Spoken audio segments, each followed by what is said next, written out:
Hello guys, welcome to my channel. आजको यस भिडियोमा इटिभी रजिस्टरमा नयाँ बिरामीलाई चाहिँ कसरी दर्ता गर्ने त्यो म सिकाउन गइरहेको छु। एकदमै ध्यान दिएर हेर्नु होला है। अब यो सबभन्दा पहिला हजुरहरूले आफ्नो युजर र पासवर्डबाट लगइन गरिसकेपछि यस्तो इन्टरफेस खुल्छ। यस्तो खुलिसकेपछि है, अब सबभन्दा पहिला यहाँ डाटा इन्ट्रीमा जानुपर्ने हुन्छ। डाटा इन्ट्रीमा त डाउन ड्रप एरोमा क्लिक गर्नुभयो भने नयाँ बिरामी दर्ता भनेर आउँछ। त्यसमा क्लिक गर्नुभयो भने यस्तो इन्टरफेस खुल्छ है। अब यसमा चाहिँ सबै इङ्ग्लिसमा लेख्न भनिरहेको छ है। अब स्वास्थ्य संस्थाको विवरण यो सबै आफै भरेर आउँछ। यो चाहिँ हजुरहरूलाई भरिराख्नु पर्दैन। यो जति स्टार लागेको छ यो चाहिँ भर्नै पर्ने हुन्छ यसमा हैन। अब यो त्यसपछि बिरामीको दर्ताको विवरण, त्यो रिफरेन्स नम्बर आफै आइहाल्छ। आर्थिक वर्ष चाहिँ आफै आउँछ। दर्ता नम्बर आफै आउँछ।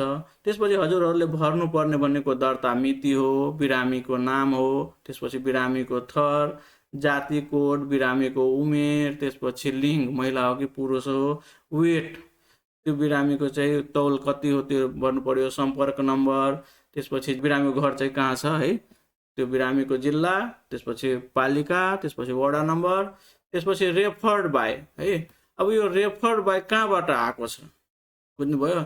यो सेल्फ आफैले उपचार गराउन गएर पत्ता लगाएर आएको हो भने सेल्फ, प्राइभेट सेक्टरबाट कुनै प्राइभेट हस्पिटलहरूले पत्ता लगाएर पठाएको छ भने यो प्राइभेट सेक्टर, कम्युनिटीबाट पत्ता लागेको छ भने कम्युनिटी हैन। कन्ट्याक्ट इन्भेस्टिगेसनहरू गरेर यदि पत्ता लागेको छ भने यसरी चाहिँ छान्नुपर्ने हुन्छ। तर कुनै न कुनै, किनभने स्टार लागेको छ कुनै न कुनै छान्नै पर्ने हुन्छ। त्यसपछि अब छ रोगको किसिम। यो डाउन ड्रप एरोमा क्लिक गर्नुभयो भने पिबिसी हो कि पिसिडी हो कि इपी हो त्यो अनुसार। त्यसपछि उपचार सुरु गरेको मिति चाहिँ लेख्नुपर्ने हुन्छ, कहिलेदेखि उपचार सुरु गर्यो। त्यसपछि दर्ताको प्रकारमा यसरी न्यू छ कि रिल्याप्स छ कि ट्रिटमेन्ट आफ्टर फेलोर छ कि treatment after loss to follow up छ, अदर प्रिभियसली ट्रिटेड वा प्रिभियस ट्रिटमेन्ट हिस्ट्री अननोन। पहिल्यै उपचार गरेको छ तर हिस्ट्री छैन। यसरी कुन हो त्यसमा चाहिँ यो दर्ताको प्रकारमा चाहिँ छान्नुपर्ने हुन्छ। अर्को भनेको ट्रिटमेन्ट रेजिमेनमा चाहिँ यहाँ चाहिँ एडल्ट हो कि चाइल्ड हो त्यो चाहिँ छान्नुपर्ने हुन्छ। त्यसपछि ट्रिटमेन्टको टाइपमा चाहिँ यसरी छान्नुपर्ने हुन्छ, 2 HRJD + 4 HR, त्यसपछि 6 HRJD, अर्को छ 6 HRJD + लेभोफ्लोक्सासिन, त्यस्तै अर्को छ 2 HRJD + 7 HRE।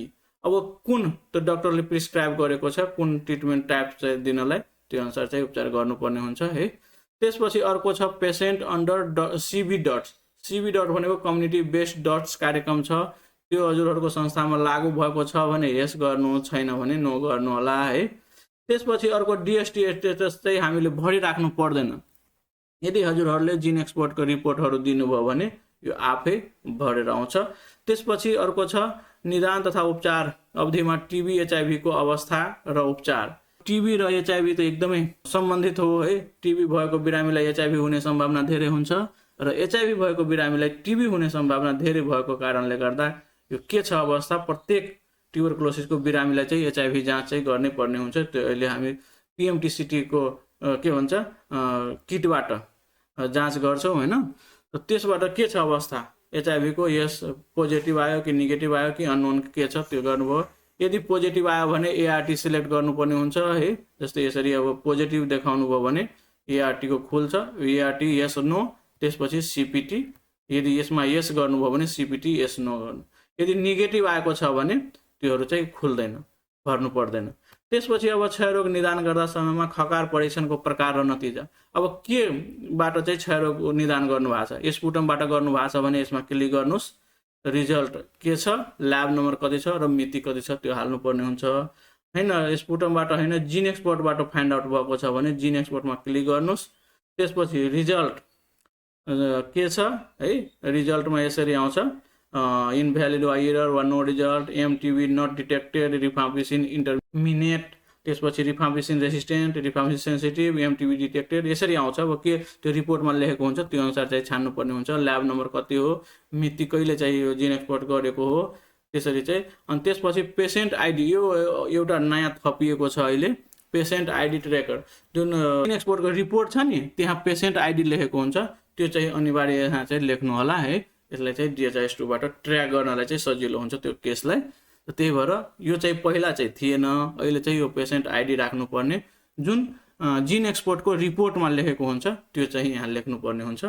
अब अर्को अब एलपिए जाँच गराउनु भएको छ। एलपिएबाट यदि फाइन्ड आउट गर्नु भएको छ टिभी त एलपिएमा क्लिक गर्नुहोस् र रिजल्ट के छ, ल्याब नम्बर कति छ र कुन मितिमा गराउनु भएको थियो होइन। यो माइक्रोस्कोपी पनि होइन, जिन एक्सपोर्ट पनि होइन, एलपिए पनि होइन, अर्कै कुनै जाँचबाट कन्फर्म गर्नु भएको छ भने यहाँ अदर कन्फर्म्ड बाई भनेर लेखिएको छ। त्यसमा अदर टेस्ट नेममा अब केबाट हो, बायोप्सीबाट हो कि कल्चरबाट हो कि एफएनएसीबाट हो कि मन्टु टेस्टबाट हो कि अदर एक्सरेबाट हो कि अदर, यो बाहेक पनि केही छ भने अदर दिनुभयो भने अदरमा यहाँ नाम लेख्नुपर्ने हुन्छ है। जस्तै एआई एक्सरे भयो, त्यसपछि रिजल्ट के आयो र मिति कहिले भयो, यसरी चाहिँ हजुरहरूले यो रिपोर्टहरू चाहिँ हाल्नुपर्ने हुन्छ होइन। त्यसपछि अब टोबेको स्मोकिङको हिस्ट्री चाहिँ, स्मोकिङ टोबेको करेन्ट अहिले छ कि छैन, उहाँले स्मोकिङ गरिराख्नु भएको छ कि छैन भने नो, छ भने यस गर्नु होला। त्यसपछि स्मोकिङ स्टेटस चाहिँ यो पर्दैन होइन। त्यसपछि यहाँ छ exposure to smoking inside the home. अब उहाँको घरमा अरू कसैले पनि स्मोकिङ गरिरहेछ कि छैन त्यो सोधिरहेछ, त्यो अनुसार छ भने यस दिनु होला, छैन भने नो दिनु होला। यसरी सबै भरिसकेपछि अब लास्टमा यस्तो आउँछ सेभ एन्ड कन्टिन्यू भनेको एउटा बिरामीलाई यो सेभ गरेर फेरि अर्को बिरामी दर्ता गर्नु पर्यो भने यो सेभ एन्ड कन्टिन्यू क्लिक गर्नु होला होइन। एउटै बिरामी थियो दर्ता गर्नुपर्ने, त्यो गरिसकेपछि सेभ एन्ड एक्जिट गर्नुपर्ने हुन्छ है। चाहिँ हजुरहरूले यसरी गर्न सक्नुहुन्छ। र यस्तै हजुरहरूले चाहिँ यो इटिभी रजिस्टरमा नयाँ बिरामी चाहिँ दर्ता गर्न सक्नुहुन्छ। यस्तै जानकारीमूलक भिडियोहरू हेर्नको लागि हाम्रो च्यानललाई लाइक, सेयर, सब्सक्राइब गर्न नबिर्सिनुहोला। हस्त, धन्यवाद।